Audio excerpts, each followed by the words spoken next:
Hello, everybody. Welcome to our live stream. I thought we would just carry on our conversation. Me and Matt were chatting behind the scenes, and I don't think Matt really needs any introduction. It's Matt from Royal Caribbean Blog, just chatting about I've booked Symphony of the Seas, and I was so excited. I think, Matt, you were the first person I told. It's happening. It's finally. I think everything I know about it comes from you, and I've read everything on your website about it now, and I've seen it. I don't think I can be ready for a ship this big, but I'm really looking forward to it. So I've done only Independence of the Seas and Anthem of the Seas for Royal Caribbean. So how am I going to go from Anthem of the Seas to Symphony of the Seas? So Anthem actually isn't that close to it. I think Independence is probably closer to it. The lineage, in my opinion, is really the Voyager class, like the Mariner, Navigator, that. Then it went to Freedom class, which is a stretched out version of that. Yep. And then the Oasis class. The Quantum class is really a deviation away from the Oasis class. So I think it's got more in common with the with Independence of the Seas. That being said, though, I was thinking about this before the call. You've been on big ships. I feel like the jump, Oasis, don't get me wrong, Oasis class ships are the biggest in the world. There's nothing like the Oasis class. We get that. But I really feel that because you've done big ships on other lines already, I don't know that it's going to be that kind of a seismic difference. It will and it won't, but I think you're going to find it more manageable than perhaps somebody who's either brand new to cruising or somebody who's only done, 2,000 passenger vessels. Yeah, I'm totally ready for it, and I really understand why some people, when I shared this, half the comments were like, "That looks amazing. That is the coolest thing I've ever seen," and the other half is, "My goodness, no way." And I totally get it's definitely not a cruise ship for everybody, but I think it's for me. So I'm super excited. Yeah, I mean, there are people. I was going to ask which of the ships you've done, but I think that's a long list. Of the Oasis class, I've done them all. Yes, I've been on all the Oasis class: Oasis, Allure, Symphony, Wonder, Harmony. Oh my goodness! Oh, I'm so excited about this one. This is kind of one that every single live stream I've had for the last 3 years, someone's asked me when I'm going to do an Oasis class ship. So I'm looking forward to it. We've got so many people in the chat. Thank you so much. So many questions already. If you do have a question, like Sean says here, if you can start it with question, it just helps me to pick out what is a question and what is just general people talking. I'm very happy with this live stream because I messaged Matt an hour and 10 minutes before the live stream because I had the hiccups, and the hiccups stopped about 25 minutes ago, but they do keep coming back. So we're okay at the minute, but if you hear me make a terrible noise or like do a little thing, that's the hiccups. And I sent Matt, where have I put my phone? I've lost it, Matt. I sent Matt a voice note and I was hiccuping through it. So I did really have the hiccups, didn't I?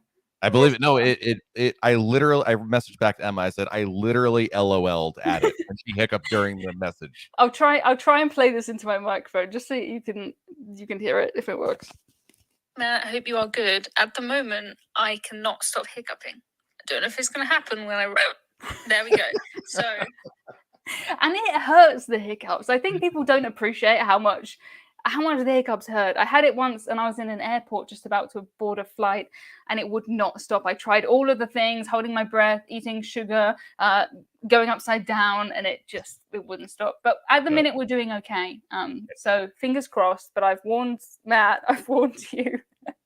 But Matt is plenty used to doing live streams. I see you live all the time. I can take over the stream. I even have a Britishism of the day for everybody. You could.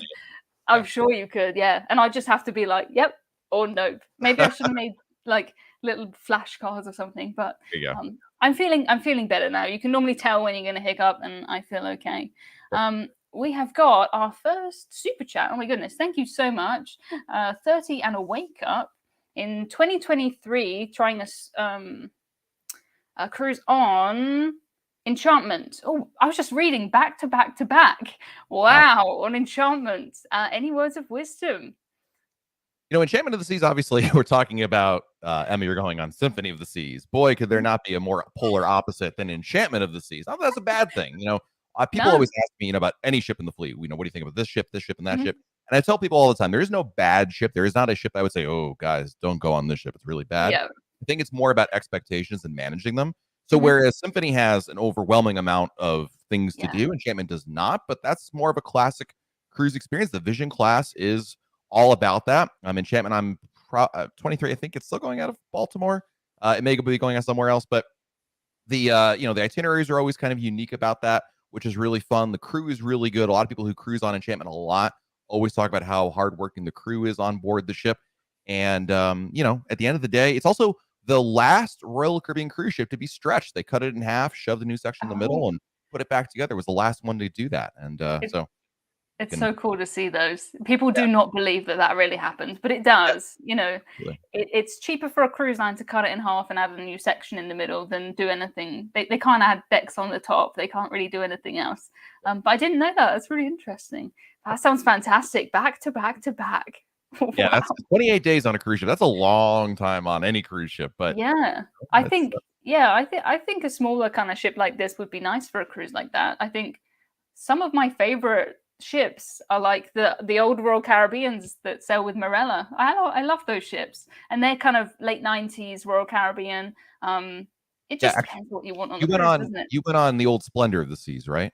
And Legend of the Seas, yeah. And that's the same class as Enchantment. Enchantment being the one, she's the only one that got stretched, so there is a difference there, but otherwise they're the same. Lovely, absolutely amazing. Some of my favorite cruise ships. So never done this one, but I'm giving that a thumbs up. So yeah, that sounds amazing. Okay, thank you to Jello. Hello, Jello from the Loca fam. Love the Loca fam. Tony's fan. Yes. You must get them on your live streams too. I know we have a big crossover in our audiences. Someone came in my live stream the other day and said, "Oh, you should do another live stream with Tony." And I said, "Okay, yeah." I don't really do live streams like you do. This is kind of your thing. And I said, "Oh yeah, I should have Tony on." And then immediately someone was like, "Don't forget Emma." And I'm like, "Okay, I know. Trust me, I'll never forget Emma." But yeah, a lot of crossover. Yeah, I need to get Tony back here too. But it's so hard to get two people who cruise all the time available at the same time. It's really, really tricky. So I'll have Tony back at some point. But yes, when I look at in YouTube, you can see who your channel also watches, and it's you, it's Don, it's Tony. There's some channels that are about planes and trains, and sometimes if someone who watches my channel also watches something, I'm going to watch it just to see what it is. And I've learned so much about sleeper trains and first class aircraft. Yeah, really interesting. Is, I see why the audience likes those. Thank you, Gavin, for my super chats. This is not the question for me because it says any tips and tricks for Symphony of the Seas, but I'm interested in it. So Matt, take this away. So, a couple things you want to do off the bat. Number one, you can't pre-book entertainment anymore. Since COVID, Royal Caribbean has not brought that back. So the shows are really important, probably the most important thing you're going to do on there. So number one, when you get on board the ship, connect to the Wi-Fi immediately and book reservations. You can do that once you get on the Royal Caribbean Wi-Fi, and you can start booking them. You can do it in the app. It's free. Definitely want to do that. That's like a must-do off the bat. Okay. Number two, there's a lot of specialty dining on board. So if that's of interest to you, a dining package will absolutely save you money. Purchase that before the cruise, and then once you get on board the ship, make reservations. If you're interested, my favorite restaurants on there is Izumi Hibachi, the teppanyaki dining. If you want that goes very, very quickly. So I definitely recommend booking that in advance. And then another cool thing, a lot of people want to know where to go for sail away or just cool photos. They're the bridge wings, which are really nice. Okay. On the solarium, if you go all the way to the solarium and then go to the sides, little doors to bring you out there, and that's cool. And one other thing when it comes to the solarium, speaking of that, is adults only area. They have a really cool area for the bar. They redid the whole bar area, and it's called the Big Wonder, something like that. And they redid. It's really pretty. Go there at night because it lights up. It's a nice spot. Is it similar to on Anthem of the Seas? There's the solarium bit that apparently has a restaurant in it, but I never managed to find the restaurant open. Yeah, so that's another tip. So the Solarium Bistro is available there, and it's complimentary. That's your favorite, and exactly. And it's the best place for breakfast because the Windjammer, the buffet, gets really crowded. But if you go to Solarium Bistro for breakfast, you can get your almonds, you can get the whole traditional breakfast there. But far less lines. It's a hidden gem. Most people don't even figure out that it's there until the last day. Oh, one more thing. Speaking of hidden gems for breakfast, Johnny Rockets is free for breakfast only on Symphony of the Seas. I think I did that on Anthem of the Seas. Independence of the Seas. Years and years ago. It was maybe 2018, 2017. I think really that cruise is why I started this YouTube channel, because I just wanted to post a video from the elevator. that's like the first thing on this channel. But yeah, I love the solarium on Anthem of the Seas. I just never managed to find that place open, but I probably just slept through breakfast, to be I quite think you also went on it during still COVID time, reduced capacity and whatnot, Yeah, I right? did it in May, so it was still Yeah. a little bit not full blown COVID cruising when we had to do the bubble excursions and everything, but not exactly what we're used to right now. Oh, Gavin had a question with his super chat, but it got detached from his chat. So, I'm just going to answer this one because this one's about P&O's Ventura. Oh, used to Royal Caribbean. You moving from Royal Caribbean to P&O, and especially an older P&O ship, it's going to be much more relaxing. You're not going to have the sort of bells and whistles and the entertainment that you'll find on Royal Caribbean. But that does not mean that it is worse in any way. You know, I spent Christmas on Ventura. We had a fantastic cruise. We had quite a lot of bad weather, which was not the best. But the ship is lovely because there's so much space. And often I find on some of the newer, the most exciting, the biggest ships, there's stuff everywhere. And sometimes I don't want stuff everywhere. Sometimes you just want to be able to sit and have a drink. And all the spaces on Ventura are very nice. There's the area at the back with the pool and stuff. It is really nice. Just kind of don't expect the schedule to be as busy as Royal Caribbean because it is not going to be. And probably the kind of trivia and things that you'll find on P&O on an older ship are different from what you'd find on Royal Caribbean. I just got back from my Carnival cruise and it was so funny to see trivia on like Game of Thrones and things that I actually have a chance at doing. Whereas I got off a Princess cruise before and it was all 70s. I have no shot at that. So as long as you're prepared for that, you'll have a great time. Ventura is a really, really nice ship.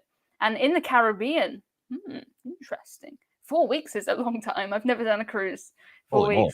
Yeah. What's the longest cruise you've done?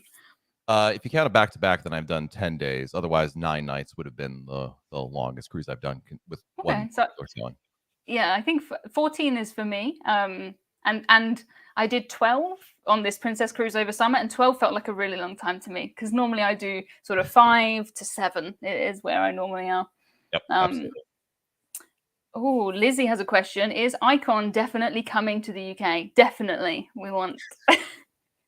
So the source of the rumor or information that Icon is coming to the UK comes from Royal Caribbean CEO Michael Bailey. He said that a couple of months ago, earlier this year. I believe everything Michael Bailey says is accurate at the time that he says it. I don't know that that's still the case. Hopefully we'll get more information about that. But the last we heard, again, this goes back to like, I think March or so. He basically said that it would do a couple sailings out of the UK and then move over to Miami to offer sailings, which reminds me a lot of when Harmony of the Seas first debuted. She did like 2 or 3 sailings out of Southampton and then went over to Florida. So that could be the case. It might not be the case, but that's the last we've heard. Yeah, so, that is the best we have. Like, we can't do any more than that. And yeah, it's as sure as anyone can offer. But yeah, as we know, the cruise industry, you have to be flexible with cruising. Things always change. Ships change. Ports change. You just go on this magical mystery tour and go with the flow. That's always my top cruise tip. You know, there's so many cruise tips we can give, but just go with the flow and don't try to over plan everything. I think, you know, I get messages from people who are so stressed out because it will be so easy to go on a ship like Symphony of the Seas and plan every single second of the day and just be so busy, wouldn't it? That was one of the mantras. It's so important. When I first had kids, I remember going on cruises and one day I got super frustrated and I called my mom and I'm like, this is terrible. I'm not enjoying it. We're having a bad, like, it was just me like fighting my kid. My mom was like, just go with the flow, whatever. Like, you don't have to do it the way you have it laid out. You can still have a good time, even if it doesn't go with your schedule. And that really has proven being flexible is so important on a cruise. Yeah. And often I find the things that are the most memorable or the most interesting, they're not things that I ever planned to do. Yes. You know, when I come back, I notice more now because I do the reviews. But it's always just, I was wandering by and I accidentally found this thing. And that's sometimes the best. Absolutely. Yeah, I try to leave space for just things to happen. And things always happen if you want them to. Thank you for my super sticker. I'm afraid I can't see the sticker, so we're just going to have to imagine what the sticker is like because I'm using a third party to do this and it doesn't understand stickers, but I appreciate the sticker either way. Oh, a question about the world cruise. I'm sure you've seen about this very, very long world cruise. Yes. What are the odds that you'll be sailing? Any odds? First of all, shout out to Allie, who's one of our writers at RoyalCaribbeanBlog.com. Hey, Allie. And Second of all, the odds are 0.000% because my wife will absolutely murder me. I can't even get her to go. They offer segments as well that are shorter, like 2 months only.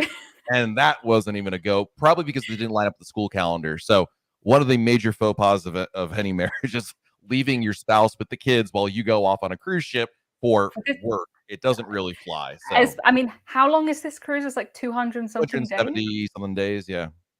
That's absolutely crazy. Yeah, my odds are also 0.0000000. Even if, I mean, I have had a look. You know, I've priced it up, and it starts at around $60,000. Was that right? Something like that. Something like that, for like an inside room. Yeah. Yeah. Of course, I'm looking at the inside room. But if someone gave me $60,000, I wouldn't be booking one very long cruise. I would be booking a lot of cruises for $60,000. But I would want to do, you know, I would go from all the different cruise lines from one extreme to the other.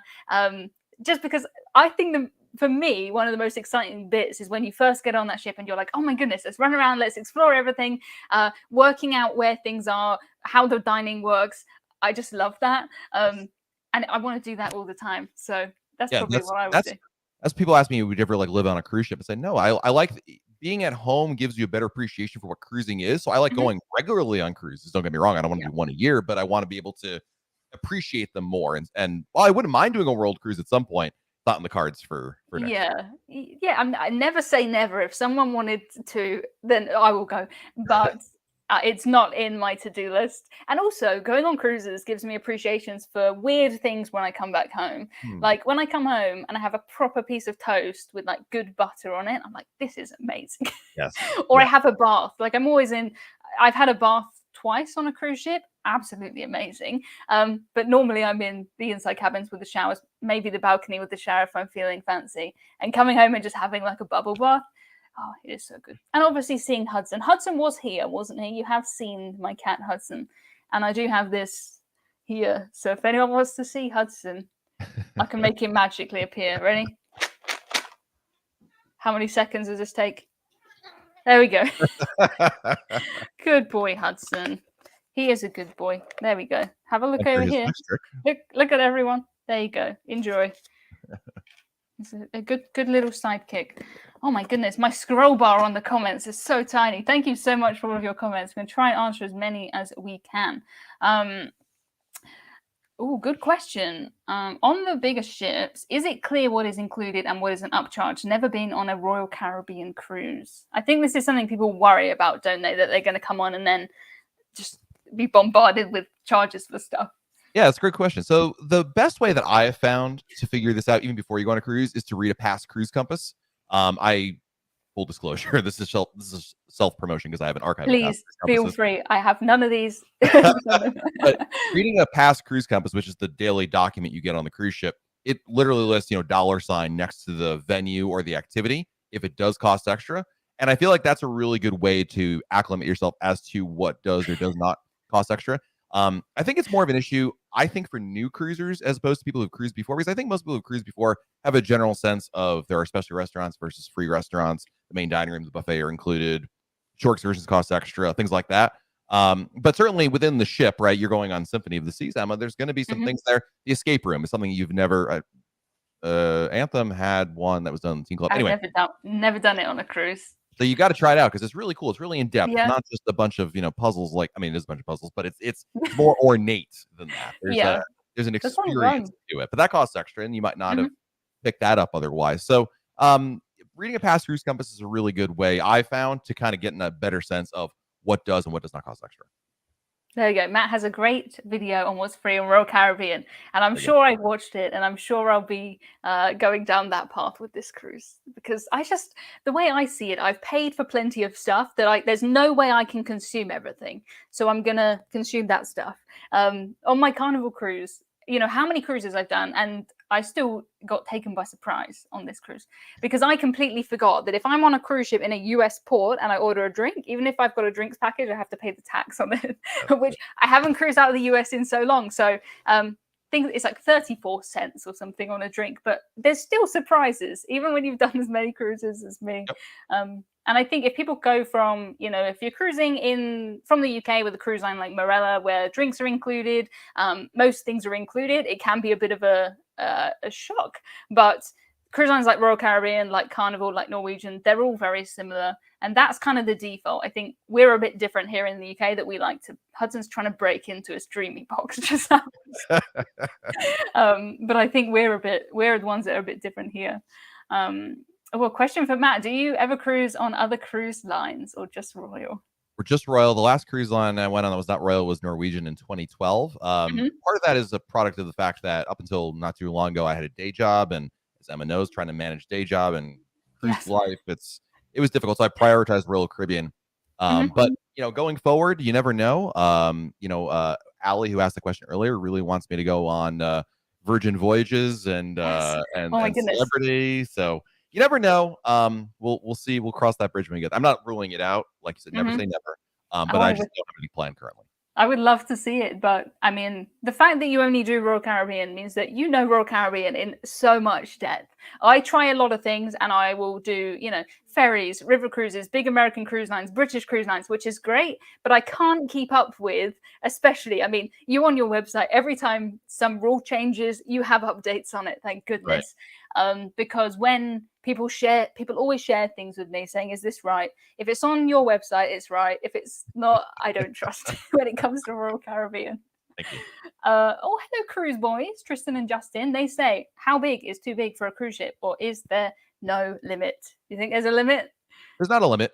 People said when Sovereign of the Seas came out in 1988, that's too big of a cruise ship. When Voyager of the Seas came out in 1999, that's way too big of a cruise ship. And they still say that about the Oasis-class. It's all relative. I think the market, though, to this question, we haven't really seen a cruise line come up with a ship physically larger than the Oasis-class. And the Oasis-class came out in 2009. It's been more than a decade since then. So I think realistically, given the current engineering conditions or whatnot, it's it is there's obviously a limit there, but I don't think we should go as far as to say that they can't make it bigger. I think certainly as time progresses, you never know. Yeah, it's interesting because I think if you look at what people say now, like, oh my goodness, cruise lines are getting bigger. And then people said it 10 years ago, people said it 20 years ago. And I'm reading a book at the minute, which is about news and how fast you can get news. And, we do news on YouTube, so it's quite interesting. And it's talking about how, when they moved from having to physically transport a letter with news in it to a telegram, they thought, like, the news is too fast. There's unlimited access now. And we have just the same thoughts over and over again. But yes, you're right. That there hasn't been like a massive jump in a long time. But there has to be some sort of limit for getting into ports, for getting under bridges. Don't forget, when the Oasis-class came out, there were only a couple of ports that could handle them, right? And now a great deal of them do. The market responds. The cruise ports respond to this. And this is... Oh, he's gone. Matt's gone. I'm not qualified to talk about that. Okay, we'll carry on, and then hopefully Matt will be back. How strange. You can still see me, right? You can still hear me? Yes. Okay. Okay, well, we'll wait for the Royal Caribbean questions for when Matt gets back. Oh, he's back already. Where did you go? You didn't like that question. I was like, oh, Emma's internet, those Brits. And I'm looking at your live stream, and it's still there. So I don't know what happened. I was still there. I was just saying I wasn't qualified to answer whatever you were talking about. So I'm keeping the Royal Caribbean questions for you. I see we've got a variety of questions in the comments. We're going to try and do as many as we can. But I saw one from Jackie, and she just says, did you know it's National Yorkshire Pudding Day in the US? I'm very surprised that the US would have a National Yorkshire Pudding Day. But I love Yorkshire puddings. I always look for those on cruises. I did see a good question. I think we've kind of lost it now. But the conclusion was... ships, there's no limit. That's what we've decided, really. Yep, essentially. Okay, cool. Have you ever done a transatlantic or a Panama Canal cruise? I have not, so that's easy from me. No, I have not, but I do have Panama Canal booked for 2024. Oh, that'd be exciting. I'd really like to do Panama Canal. Yeah, I also would like to do a transatlantic. Yeah, so Royal's doing, the problem with Panama Canal is like it's 2 weeks in terms of time off, more of an issue. Anyway, in 2024, Royal's offering a cruise that begins in Panama, goes to Cartagena, goes through the canal, goes to Costa Rica, and then ends in Panama. So you get to do the whole Panama Canal transit for only 7 nights without committing to like the long transit. So that's finally going to have a chance to try that out myself. Yeah, that sounds cool. Everything I know about Panama Canal comes from Gary. Tips for Travelers, Gary. He's done the canal. He did it quite recently. So if you're interested in that right now, Gary is your man. Thank you for my super chat that says it's for a peppermint tea. I actually don't have a tea for this live stream. I was so excited just to come on and talk to Matt. But he says, welcome, Matt. Have not booked Oasis yet. Radiance next, Explorer and Anthem. That's a pretty good list. That's an eclectic lineup of Royal Caribbean ships. I love Radiance, by the way. Radiance class is vastly underrated. It is a beautiful class of ships, good amenities on board. Every year I go on Brilliance at the Sea, sister ship to Radiance. It's not a guilty pleasure, but it's not the kind, nobody gets excited like for Brilliance. I really like it. I think it's a fun small ship. Yeah, I totally get what you mean. Yes. Stephanie has a question, and she talks about the congestion when you disembark a cruise, like if you're disembarking Harmony of the Seas. And I've never really had a problem with congestion when docking and getting off, but if you are tendering, it can get tricky with a big ship. I know some people who are on board MSC Virtuosa. I took a cruise recently. They were tendering. We were tendering. We all got in, but I had friends who never managed to get to the front of the queue. And their cruise was only going where we were going. That was it. Right. Well, she's got a flight. So I think she's talking also about the end of the cruise, right? Okay, I see. Right. Yeah. And the good news is, Stephanie, is Royal Caribbean built their cruise terminals to handle these ships. So this isn't like you're going to like the Port of Los Angeles. So it would be a different issue, but which is not a purpose-built one. But whether it's Port Canaveral, Miami, the new terminal in Galveston, they can handle that. Now, I'm not sure you said noon flight. Depends on where you're flying from. But you should be okay. But the process is actually a lot easier in these major ports like Miami and Port Canaveral and whatnot. So I wouldn't worry too much about that. The issue, I think, is just, Stephanie, where is your flight? Like, which port and what city are you flying out of? That's the only consideration. But noon is, generally speaking, a pretty good recommendation. So. Yeah, I'm definitely on the team on disembarkation day of take your own suitcase, skip the breakfast, get straight off and get out of the way. I don't find that enjoyable. I know some people like to hang on with their holiday for a few more hours and leisurely. I just find it so stressful. I just want to get home at that point. You got to rip the Band-Aid off. You just got to go. Yeah, I'll only do it, if I've got a flight or something and time to kill. But if we're in Southampton and I can come home, I will normally go to the buffet the night before and get like my breakfast choices are normally bread and a banana. That's all I don't like breakfast. And keep myself a little snack, wake up, eat my banana, and then I'm pretty good. But yes. Oh, I saw a good question again, but there are so many comments. So thank you so much. Please don't think that if we don't answer your question that we have seen it and decided to ignore it, because there's just so many, which I appreciate. Are there any hidden gems on Independence of the Seas? See, this is one I've done, but I think I did it in the school holidays in October in the UK, going to Northern Europe somewhere for 5 nights, and it was incredibly busy, and it was nowhere near as good as my cruise that I did, my next Royal Caribbean cruise. So maybe take it away.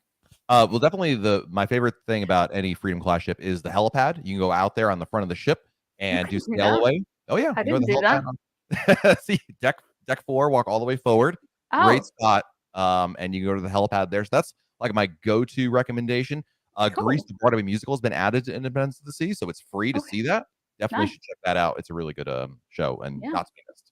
I guess I didn't know that in 2018. I don't know if I knew you in 2018. So I was just making it up as I went along. It was a very, very busy cruise I took, and I see, obviously I booked this cruise in half term, which is the week the kids get off. So all the kids were on this cruise, and it was raining, so all the outside space was out of use. Really, everyone was inside.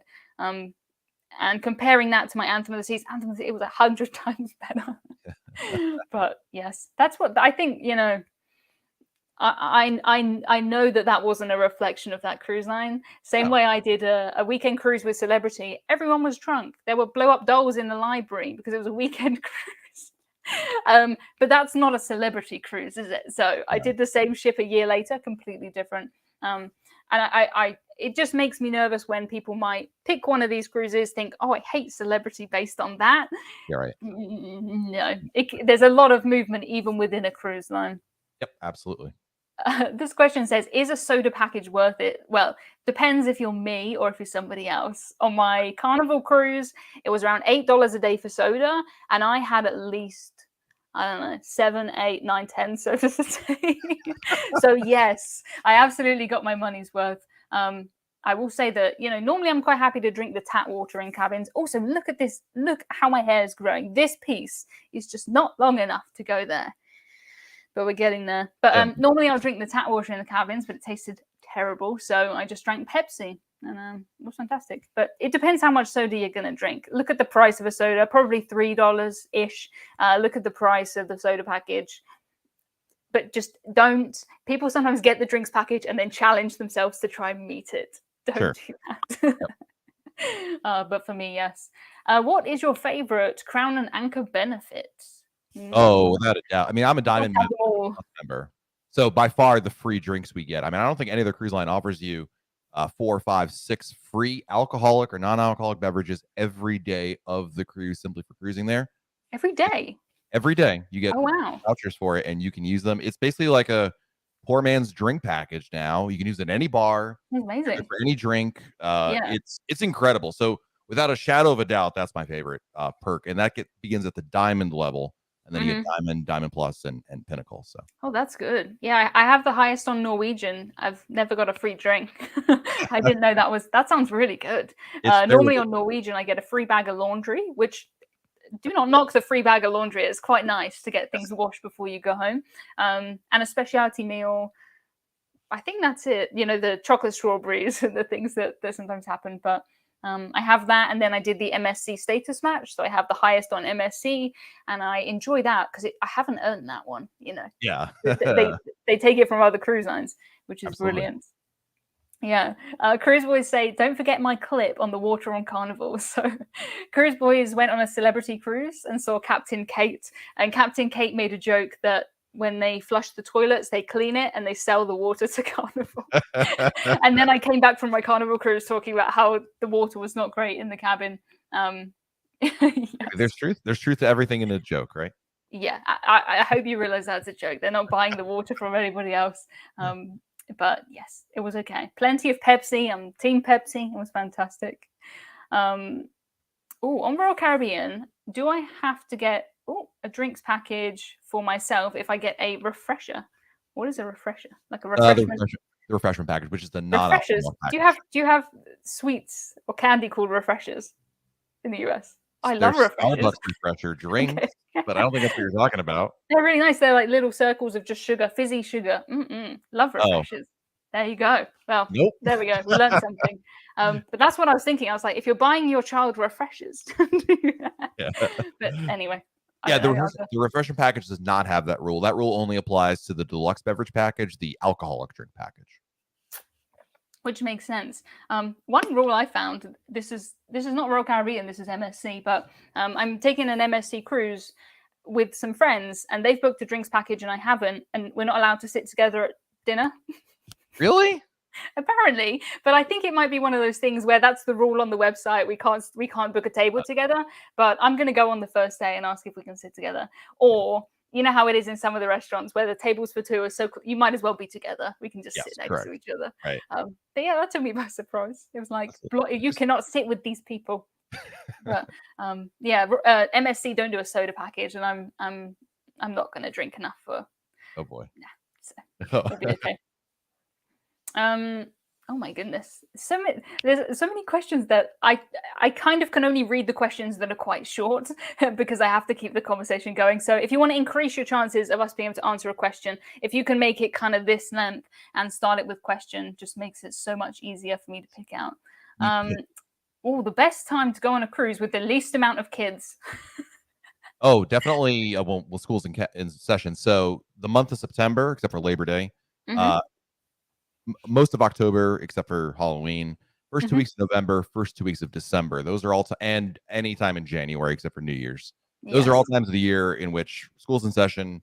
I'm not pulling my kids out of school for those times of the year. And then of course, if all else fails, weekday cruises. A cruise that begins on a Monday and ends on a Friday, there'll be no kids on. That's interesting. When I took the Disney cruise I did, the one around it, we docked on a Monday morning and the kids were there in their school uniform, ready to go to school as they disembarked this cruise. I've never seen that before. That was quite funny. But I did that.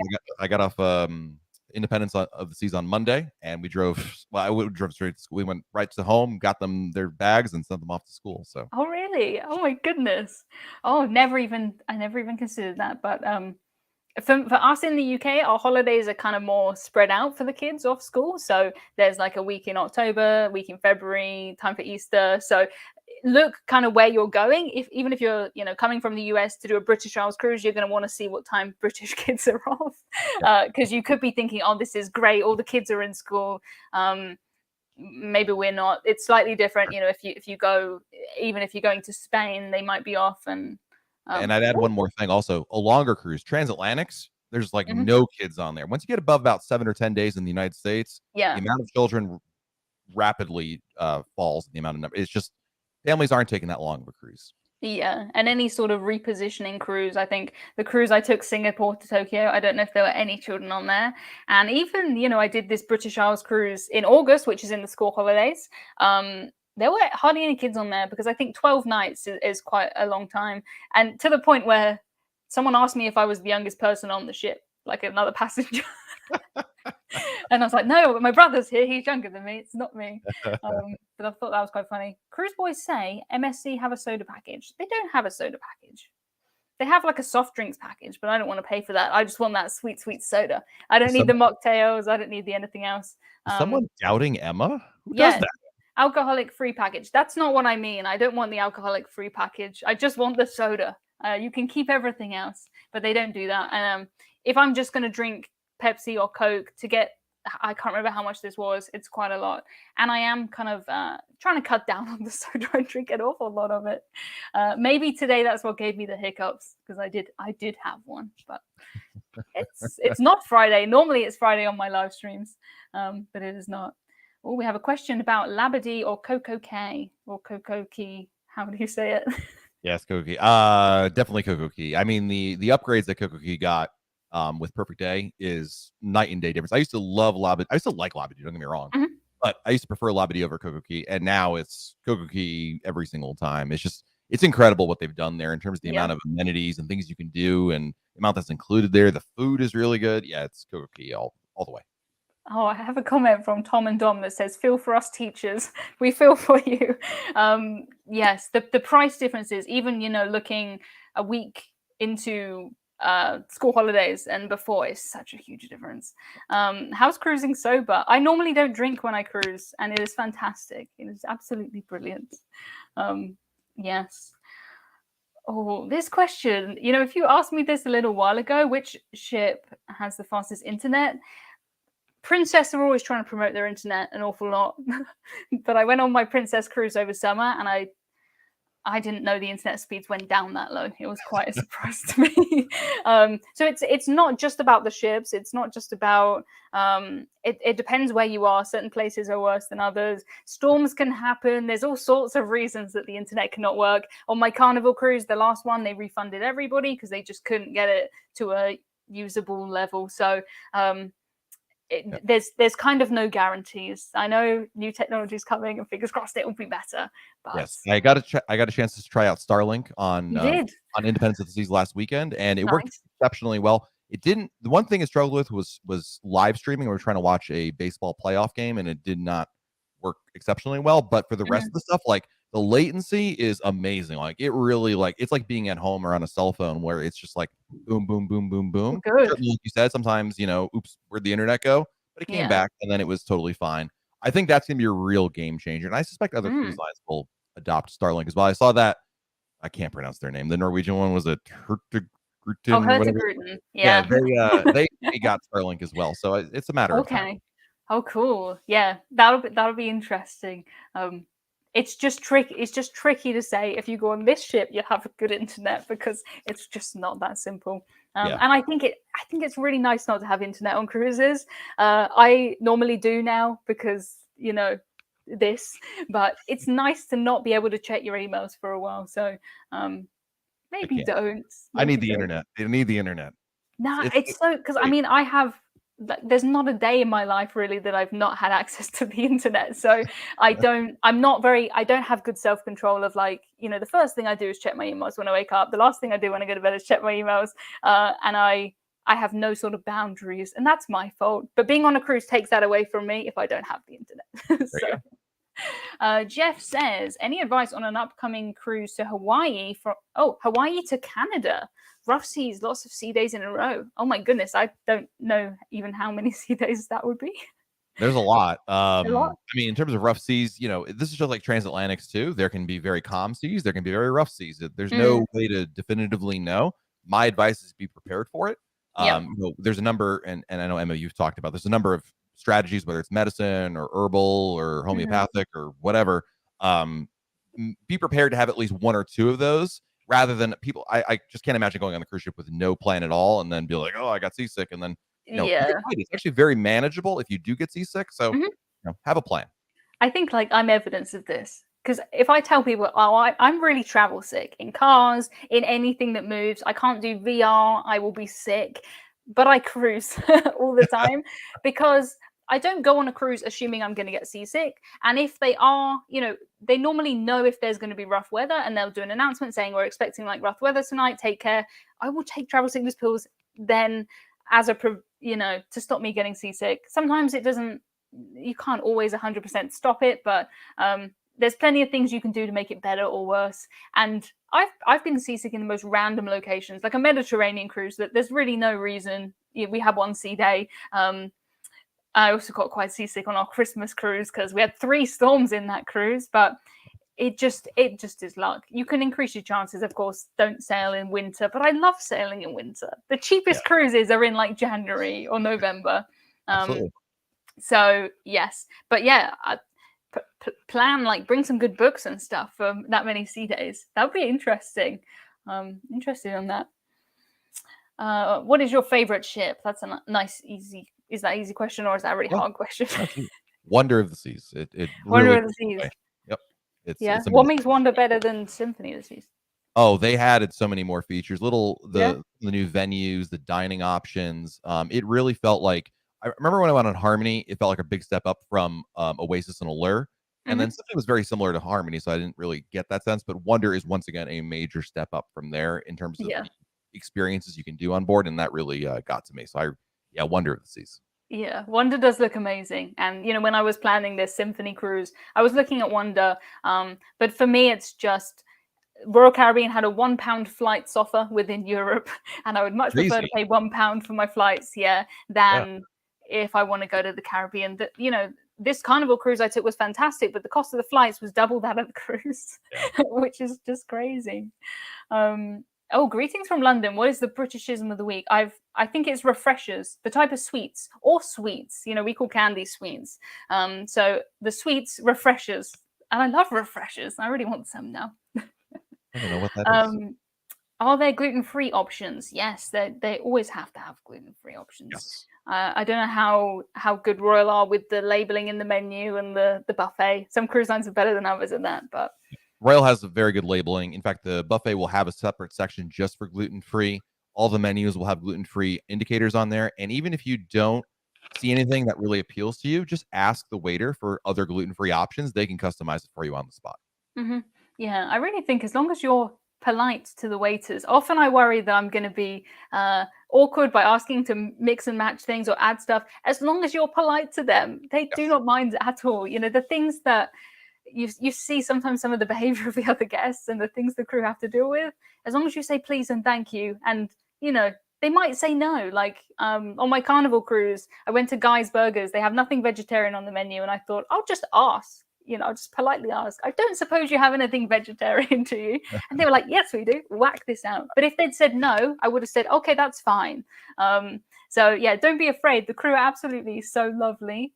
And I think, when we stopped cruising because of the pandemic, and the first thing I kind of noticed when I went on that first cruise was, when you walk down the corridor, we're so used to it from cruising, but you forget how just everyone just says good morning and everyone just smiles at you. And it's so nice. We're not really used to that. It really is. Makes a difference. Yeah. And I kind of just not took it for granted, but I didn't really notice as much. And then when we took our break and went back, I was like, oh my goodness. And everyone was so excited. I was on the first cruise out of the UK, an MSC cruise. And we went nowhere. That did not matter. That was not the point. Everyone was just so excited to be on board. And it was very, very good. It was fun. What is your opinion on ship app dependency versus the cruise card, says Thomas? Oh, I like it. It's become, obviously, before the pandemic, the app was more of a like, yeah, we got the app here, but if you use it, whatever. Now it's obviously a lot more important there. I really like it. I think that some of the features, like certainly the muster drill in there, is amazing. And I saw your video on Carnival, and you should, but it was like to go to the old one, and I can't even imagine doing that anymore. That just seems like archaic. It's like using a it was awful, wasn't it? Yeah, it was terrible, and it's still like, oh, thank God we don't have to go do that anymore. Yeah, that's like a nice little feature of it. I still prefer, for the activities, I still prefer the paper compass. I think it is easier to quickly glance around at what is available to do in there.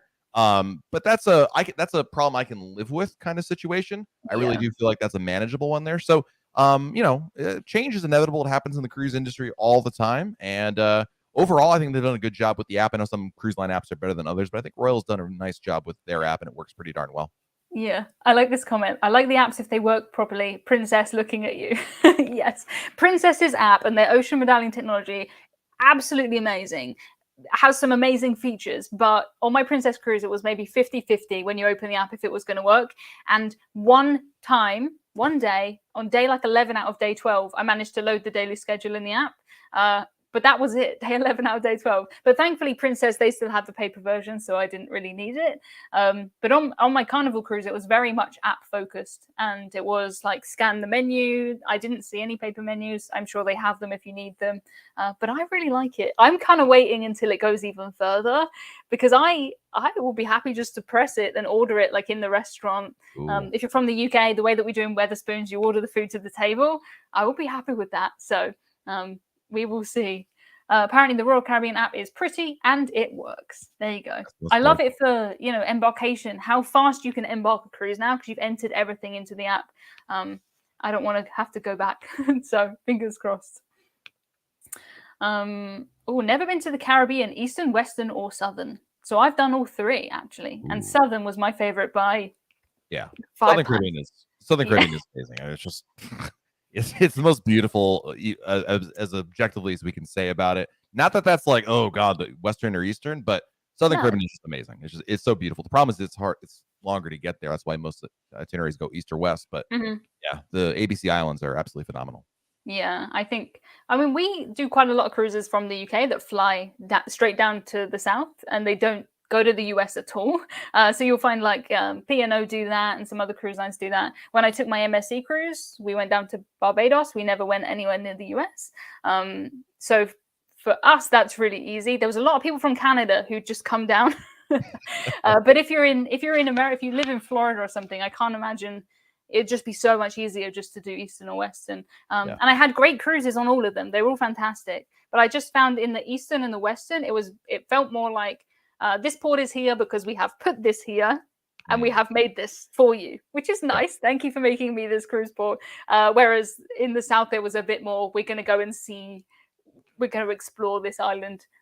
They're all quite, the big pier and all the shops and stuff, more than in Europe, but they're all fantastic. They're all good. I saw the donut in the video, but may have missed the verdict on Carnival's cookies. Carnival's cookies were pretty good, There was not a lot of choice, but there was a lot of quantity.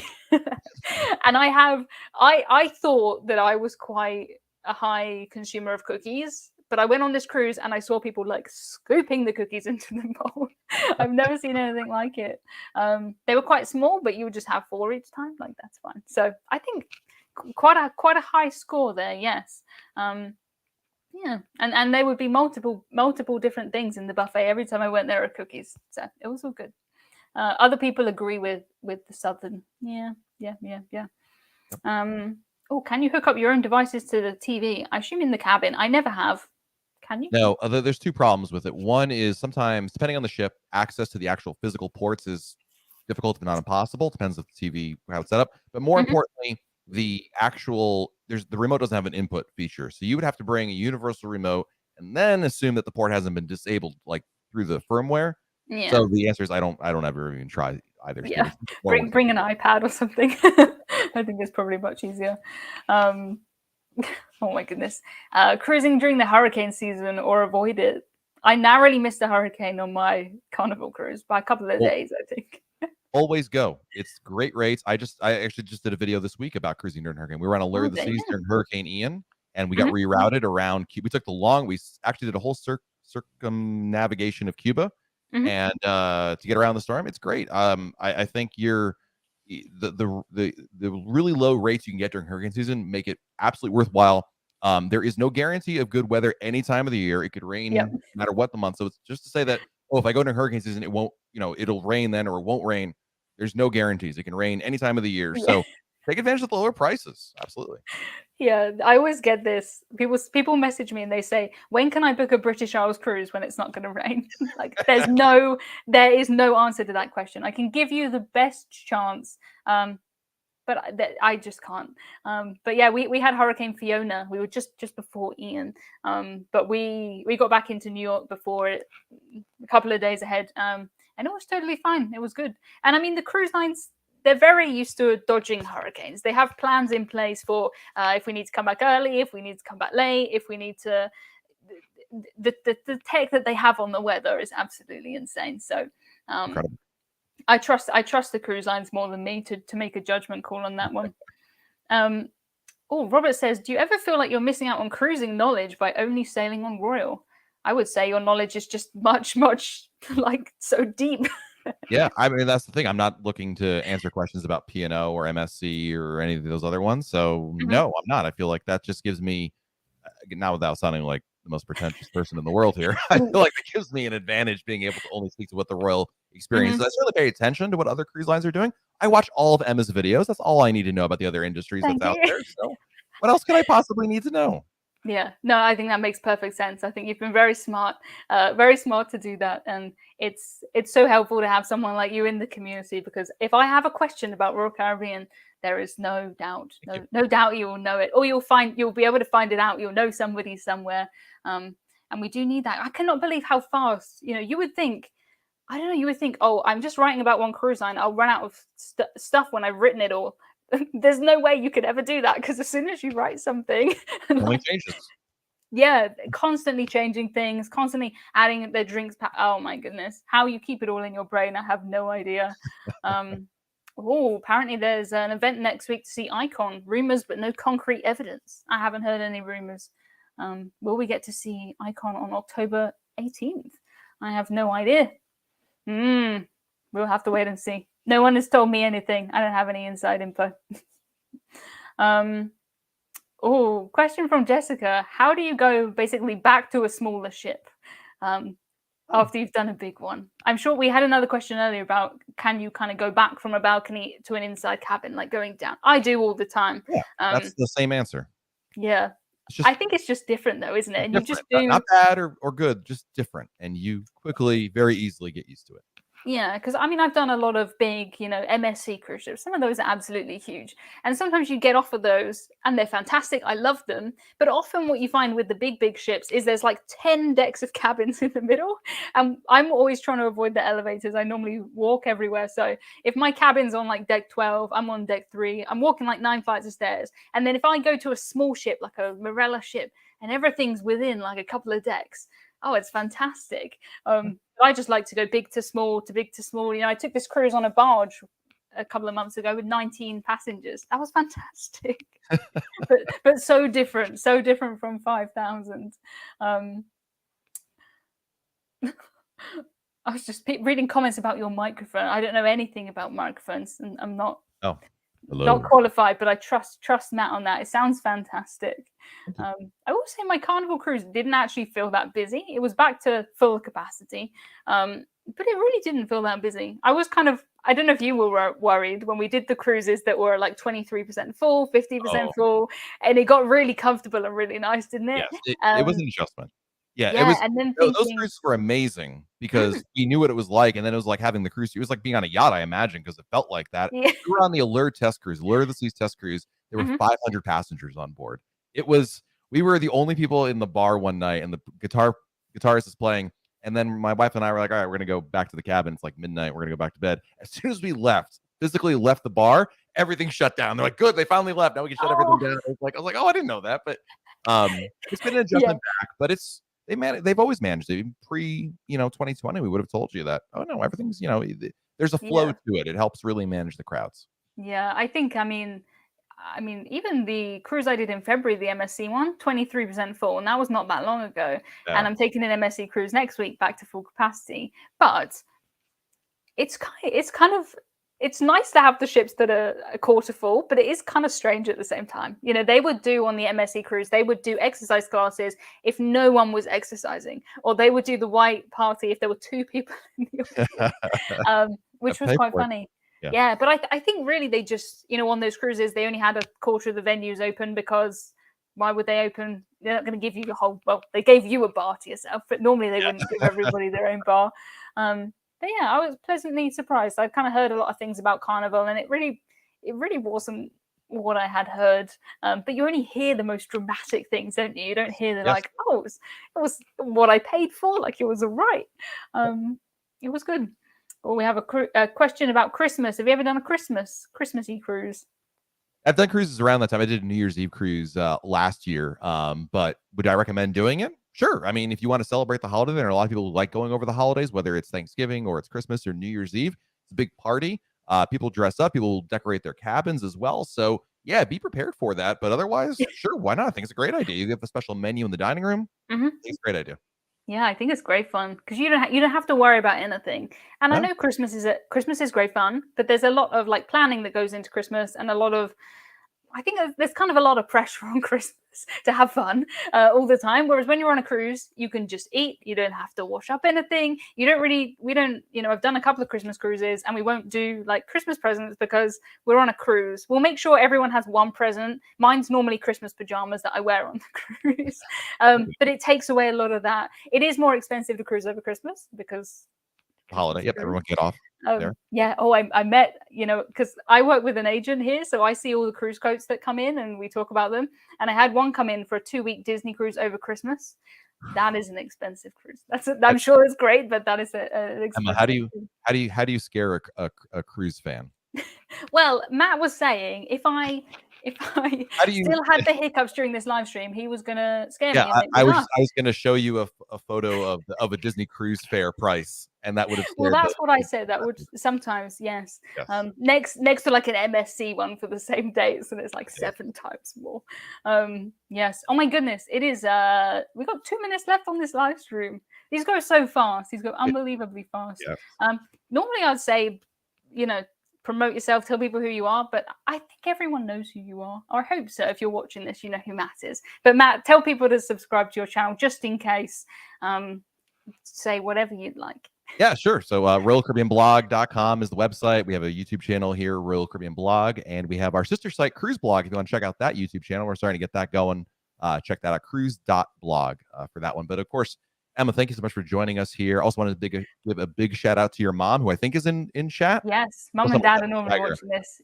So hello, and always a pleasure talking cruising with you. I can't wait to see your video, talk with you about cruise. Oh, it's so exciting. Emma's doing well. So excited. I had to just tell you. I think I probably told mum and dad, and then I was like, I need to tell Matt. Matt is the next person. We just have one last thing that says about Icon. We did talk about this earlier in the video, so maybe rewind now that we're just heading off. But we are excited. We're very excited. It is a good time. Oh my goodness, so many comments. Thank you so much, everyone, for your comments. Oh, Alana's in here. Hello, Alana. You're coming for the last 2 minutes of the live stream, but it is nice to see you. My gosh. Yes, all of these live streams are available to watch kind of after the date, so you can watch them. I started doing these in March of 2020, thinking, oh, I'm home for 2 weeks. I'll do these March of 2020. We've been doing them ever since. All kinds of guests on my channel, lots of interesting people. And I will be back actually next week for my normal live stream on Friday. I'm disembarking an MSC cruise on Friday, so it'll be hot off the press news. But thank you so much. This has been great fun. I will see you wherever I see you next. Yes. Goodbye, everybody. Thank you. Bye-bye.